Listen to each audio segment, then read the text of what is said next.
So, welcome to another episode of the Podcast Profits Unleashed podcast, where we hopefully inspire others to actually use podcasting as a way to grow their business, increase their clients, whatever it is you're looking for. Now, today's guest is Cliff Nonnenmacher, and we're going to be talking about franchising and scaling a small business. So, welcome to the show, Cliff. Thank you so much, Karen. I'm happy to be here. Thank you. Let's start with your background because I know you were an investment banker, but if you'd like to share with the listeners what actually inspired you to help people go into franchising to grow their business. Absolutely. So my journey goes way back, and I'll give you the short version. I've been an entrepreneur pretty much my whole life, going back to almost age 8, raking golf balls and selling them at country clubs and doing all various things. So I've always been entrepreneurial, and I always knew at a young age that I wanted to be self-employed. I never wanted to be a lawyer, a doctor, an engineer. I wanted to be self-employed. So I ended up as an entrepreneur. I ended up making money at a young age, and I started trading stocks, which is how I became a investment banker with, at the time, was called Solomon Smith Barney. Today it's Morgan Stanley. And as I went through life with my entrepreneurial journey, I started buying failure. So my business partner, Justin, and I started to engage in purchasing bleeding, failing businesses that we felt had strong fundamentals, a strong brand. And we felt it was owner operator error. We felt they either ran out of runway, operating capital, or they just weren't following the model. So we would pay 10 cents on the dollar, buy these businesses, turn them around very quickly, and then sell them for a multiple. And we would turn them around, by the way, within 12 months. And we would have a buyer within 12 months. So it goes to show you that when you do follow the system and you do allocate a proper amount of capital to the business, this went from bleeding, we're closing, this is the worst decision I ever made, according to the seller, to I'm going to take it, nurture it, cultivate it, and I'm going to sell it within 12 months with an annualized net of over 6 figures. Those two stories can't be true, right? What was very interesting is this is the interesting part, when we would have conversations with people about, let me ask you something. We're about to pay you 10 cents on the dollar for this business. How did you get involved in this brand? The answers were bizarre, and they had nothing to do with any investment discipline. It was ranked one of the hottest concepts. Our neighbor's friend's cousin was going on vacation 4 times a year, and we were like, wow, we want that life too. They were buying businesses with people who were, let's say, salespeople, but you're an engineer. So because the salesperson is successful in that business and in that role, you're an engineer that sits in a cubicle writing code. Why would you think there's a fit? So again, the answers lack structure. They lacked discipline. They lacked any strict adherence to due diligence. It was just, they're doing it. They're successful. So we did it. And to me, that's not how you invest in anything. You don't buy stocks. You don't buy bonds. You don't buy art. You don't buy real estate. Can you imagine? You're a family of 5 and your friend buys a studio apartment and your friend's really smart, right? And you're like, my friend bought a studio and they love it and they're really smart. It's, yeah, but you're a family of 5. Like, you can't just keep living and riding coattails of others. You have to think for yourself. And this is a big issue today where people really do need guidance, they need structure, they need discipline, and they need to understand that introspective self. What do you want? Forget what your friend wants. Forget what the world, what do you want? What's important to you? What's important to your spouse? What's important to your family? And that's what we bring to the table, discipline. If you wrapped it up in one word, discipline. And one thing that really does seem to be missing, like you said, I think it's people, they have this idea or they see something on social media more often than not, or they've watched a YouTube video and they think, yeah, I want some of that, but there's no alignment. You've got to be in alignment with what it is you're going to do. And the flip side of that, right? This happens all over. Like, I moved to the Algarve, Portugal, 2003. Okay. And what happened was, because a lot of expats will move there because there's sunshine, because we don't have any in England.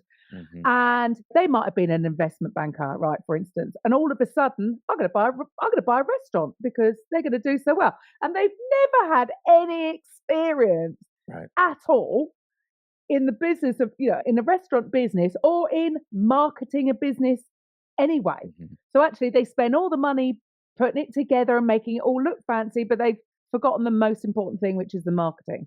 And That's then right. their business fails and they rub. So this happens across the board, right? Not So just. you bring up a valid point, and this is a perfect example, and you brought it up. Restaurants. No one Mm. will ever give you a financial reason to purchase a restaurant. It's always feelings. I love cooking. I love going table to table. I love holding court. I love being involved in my community. It's like you haven't talked about cost of goods. You haven't discussed labor. You haven't discussed the construction costs of that restaurant. You haven't discussed the seasonality of where you're operating in an area that you just described, which is highly seasonal. You talk about all, no, it's always feelings and it's never about empirical information. And this is why a lot of restaurateurs fail because they don't realize that they're embarking on a brand that has a razor thin margin. And post COVID, the margins have gotten tighter and Oh, tighter because every area of our lives has doubled in value, from real estate to the labor cost to the rent to the construction to the cost of commodities to the cost of eggs to the cost of red yeah. meat. But yet, when you speak to a restaurateur, oh my God, I love cooking. Oh, I used to cook all the time. I have so much fun doing it. It's just feelings. And unfortunately, when you lead that way, you could get yourself in a lot of trouble. But I suppose the issue that some listeners might have would be from some aspects, people are being told, do what you love. You've got to Right. go into a business because you're passionate about it. And there is that side of it. But what I'm hearing from you is that you've got to eliminate the feelings. You've got to get rid of those emotions and look at it from a business point of view. Can you do both, Cliff? Can you do both? Absolutely, you can. Totally. I think there's nothing wrong with starting the journey, to your point, with I love food. Great. Let's research food. But after the feelings part, it's do you understand? Did you do your pro forma? I did. What did you conclude? I concluded that if I did a million in revenue, I would only take home 80 grand. All right, there's an 8% net margin. How does that make you feel? I can't live on 80 grand. I need to make 180 grand. So what do you do with that? I'm going to have to own 2 restaurants. And what's that investment? That will be $1.5 million. Are you comfortable with that? No. So you could see how I started with what I love, and then it turns into this is not a good fit for me and my family and the earnings that I'm accustomed to. Okay, what else are you Mm. passionate about? Oh, I love pets and animals. I love pets more than people. Okay, great. Let's look at dog daycare, dog boarding. Let's look at that space. How do you feel about that? Oh, I can make great money doing it. It's exactly, I love it equally to food. I'm just as passionate. It's funny you ask that because I always ask people, I like to put I like to put capitalism and let's say passion on a percentage scale. What I have learned over 20 years of doing this is that honestly, most people are 70% capitalism and 30% quote, I need to love what I do. So people will start with Mm. that, but when you really drill down, as they say, like peel back those layers, when you really do that, you will find out that most people at the end of the day, they want to protect their family, they want to protect their investment, they need an advisor. And at the end of the day, 30% I need to love what I do, 70% this better make money, I better not lose my investment, and I better be able to provide for my families. Yes, Absolutely. I think this makes for good book reading and follow your heart. And Warren Buffett says, if you do what you love, you'll never work a day in your life.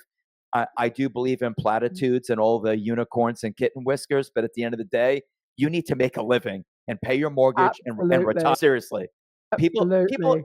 lawyers don't even like being lawyers, but they do it. If you speak to lawyers, they really don't enjoy being lawyers. Every lawyer I've met is, oh my goodness, I wish I did something else. So it's look, you're doing it. You're really not in love with it any longer. You thought you were. It's your profession. It's your career, and you're going to retire in it. It Yeah. happens. I'm sorry, but it's always going to, people trying to say it's not about the money.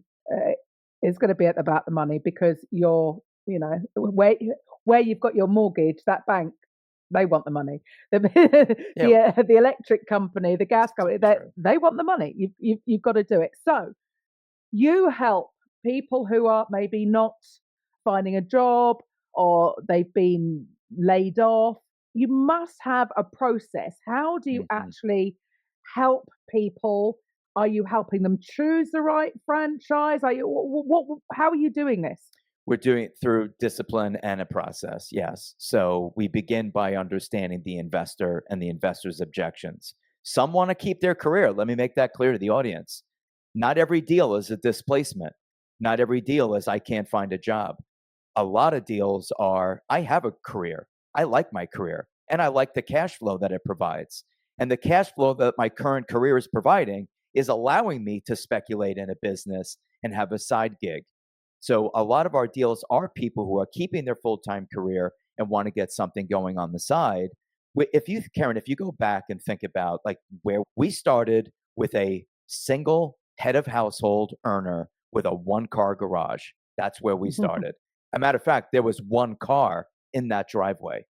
We quickly, due to inflation and most countries constantly printing money, we ended up with, you know what, spouse? It's time for you to go to work. They go to work, two-car garage. Now we need two cars.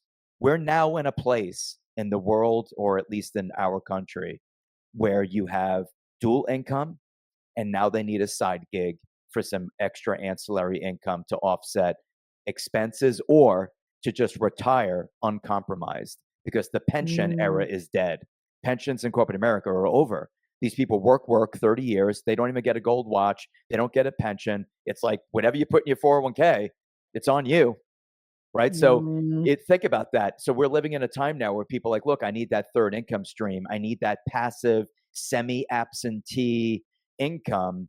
And a lot of these folks, when we talk to them, I own an Airbnb. My spouse and I bought this property. We also do a little bit of investing. And now we're thinking about buying a franchise for additional cash flow. So it's not just displacement, it's everything. Our mm, process will take them from really understanding why they're here, really understanding their intestinal fortitude to do something. A lot of people don't have it. If you look at the world, most people are not self employed, right? So I never mm, expect anyone to buy the business. I just expect them to engage, go through the process, and see is franchising a fit? Is it the right investment vehicle for the investor? Just go through the process. mm, Zero expectations. I also want to mention that our services are free. Nobody believes free anymore, and I don't blame them. It's an abused word. However, our services are free to the buyer. We're compensated by the seller, a lot like a headhunter or a realtor, where we're paid by the other party. Two sides of a transaction, buyer, seller. I represent the buyer for free. I'm paid by the seller. So, pretty simple process. And mm, yes, we will take the buyer through the whole journey from engagement to discovery to validation to legal review to due diligence to what we call discovery day, where you actually press the flesh with the brand, with the executive team, maybe with a founder or the C suite, really peek behind the curtain and determine this feels right. I met the people, I've enjoyed the product, the service, and I'm gonna buy this franchise. So we take them through the whole thing. The whole process takes about 3 months. As you could tell, when I say we're disciplined, we move slowly, we move very methodically, right? Everything we do is purposeful and we never push the investor. We move at their pace. And to close the loop on due diligence and buying a business takes around 3 months minimum. mm. And what types? Can you give some examples of what types of businesses are you dealing with? Absolutely. Yeah, definitely. I think that we have a list of trends. Clients ask us that question all the time. It's always what's hot. Everyone wants to know what's hot, right?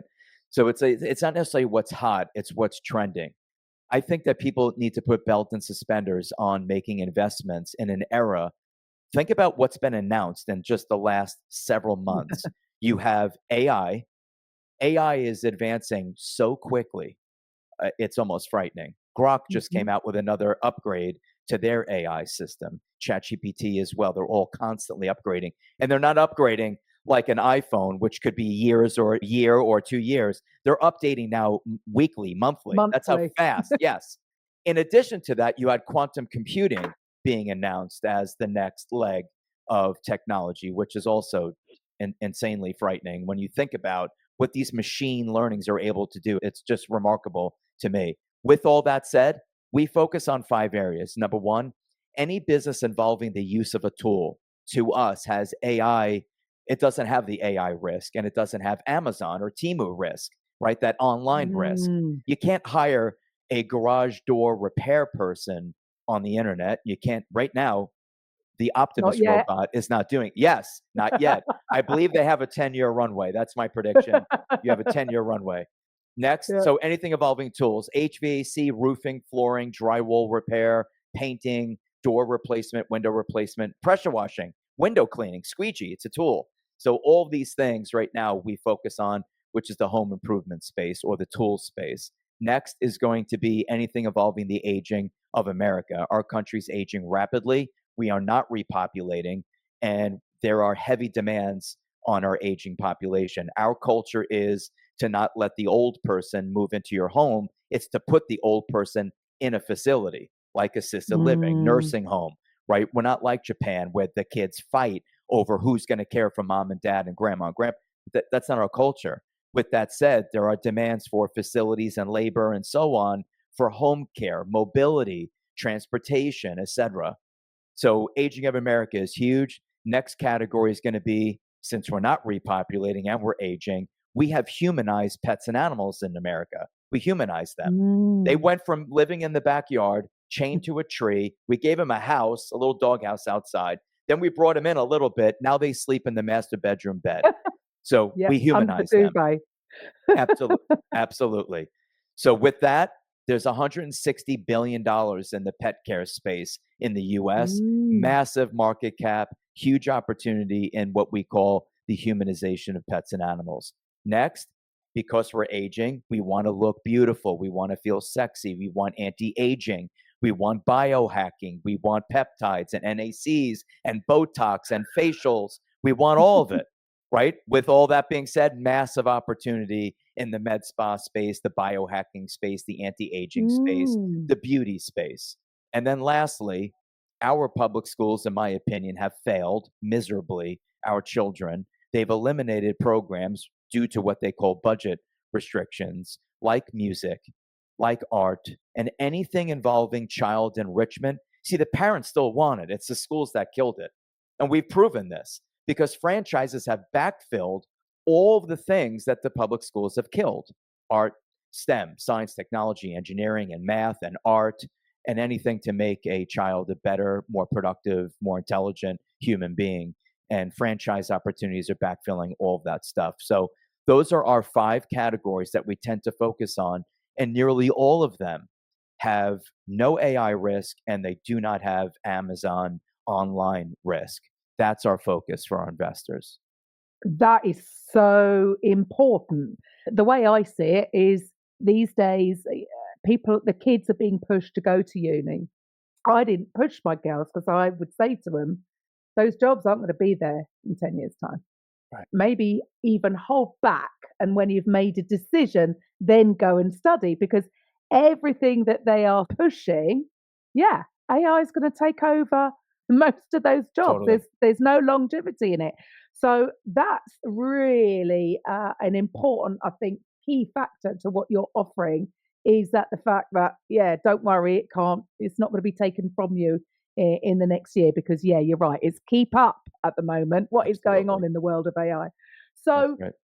what do you think? What stops somebody, especially I think from if they've been in the same role for so many years Hmm. and they've just been laid off and they can't get a job due to their being over 50?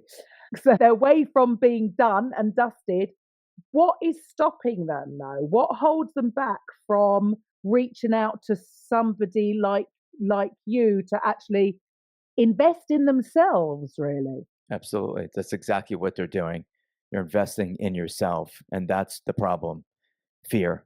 That's the issue. Mm, And it's paralyzing, it's crippling, and fear has killed way more dreams and opportunities than mm, failure ever has. And when people realize that it's fear that holds you back, it's fear why you didn't retire on time, it's fear why you can't send your kid to college, it's fear that is stopping most people from living the best life that they can live. They don't have the intestinal fortitude, they don't have spousal support, they don't have that parent pushing them. They don't have someone saying, "You can do this. You got this. What is happening? You're so bright, you're so motivated, you're so driven, you're so competent, you're so capable. Why don't you believe in yourself? And what most people do is they blame some other, they'll blame a spouse. I would do it. My spouse is not comfortable. No, that's not the case. It's you. It's you. You're Mm. the reason. You're holding you back. And that's what we find in this process. It's absolutely fear because we have given them every tool, every bit of information. They have received more than you can imagine during the 3-month due diligence process to get really comfortable. It comes down to, do you believe in you? And do you believe in your ability to execute that business model and become successful in your local community? And unfortunately, we live in a time where, remember, really good times create really weak people, and really bad times create Mm. really strong people. We've been living in good times for too long, and it has weakened people, unfortunately. And it has affected my industry because weakness doesn't equal buying businesses and speculating. It just doesn't. Intestinal fortitude is Yeah. everything.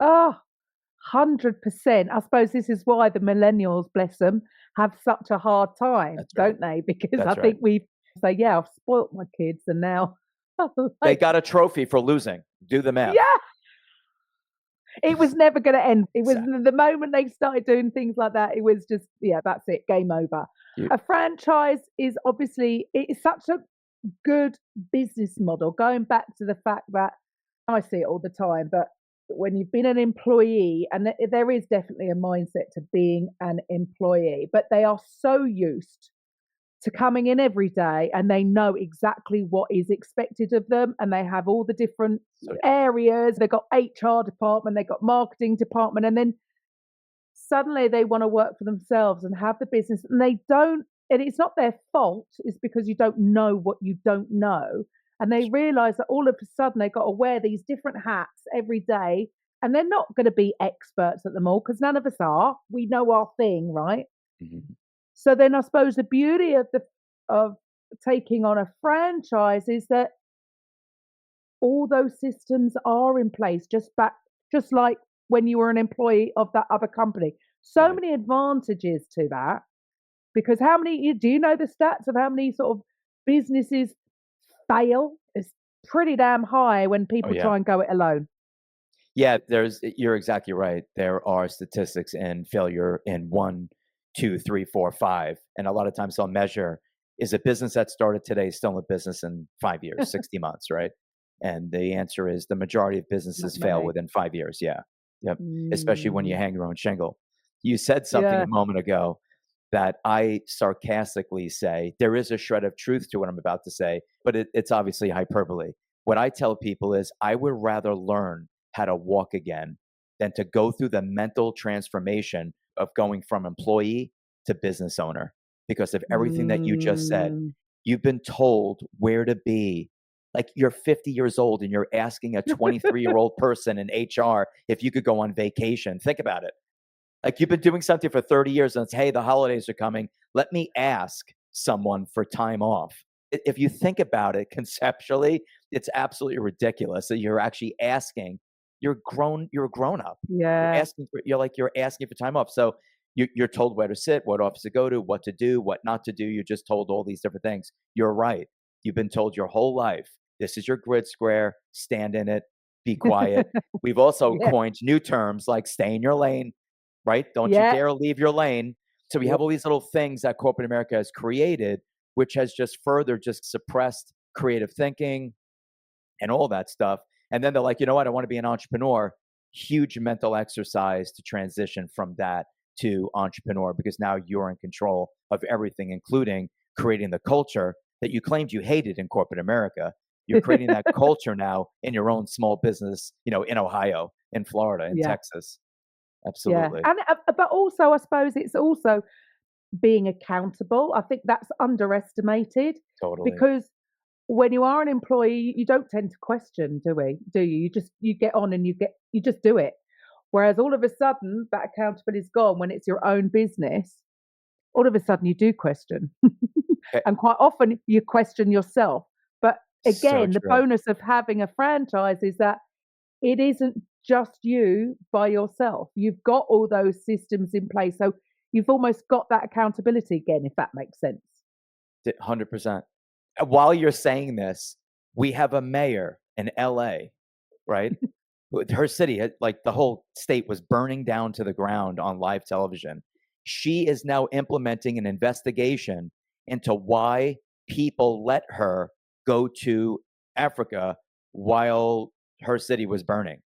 When you talk about so you're not accountable for that. No, it's not my fault. Someone let me go. Why did they let me go? She wants to know why they let her go and why they didn't say you should stay back. This is the culture that we have created, and you nailed it. There is no accountability any longer. It's someone else. We had someone get burned by a coffee at McDonald's, and they sued and won millions of dollars. So you think about, shouldn't you have tested the coffee? Like, why is it always everyone else's fault? So accountability is critical, and you're right. When you're an entrepreneur, it all falls on your feet at your doorstep. You own it. You did it. You didn't do it. And like the story of us buying failure, you didn't execute. It's on you. You can't blame the brand. Like, you can't keep blaming everyone else for your failures and inadequacies. At some point, we need to own it. And hopefully the culture changes and we do become more accountable for our actions and inactions. And I hope so too, because there's going to be so much more reward from being successful with your business. Definitely. Franchise or not, than working for somebody else's goals.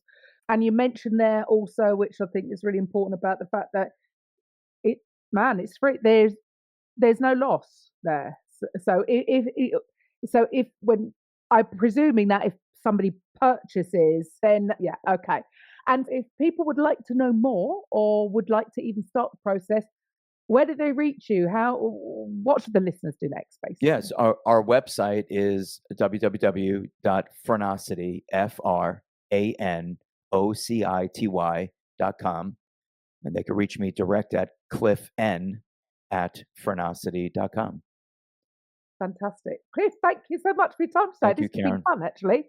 And the idea of franchises, and especially if you are concerned about certain jobs going because of AI. So maybe change is inevitable.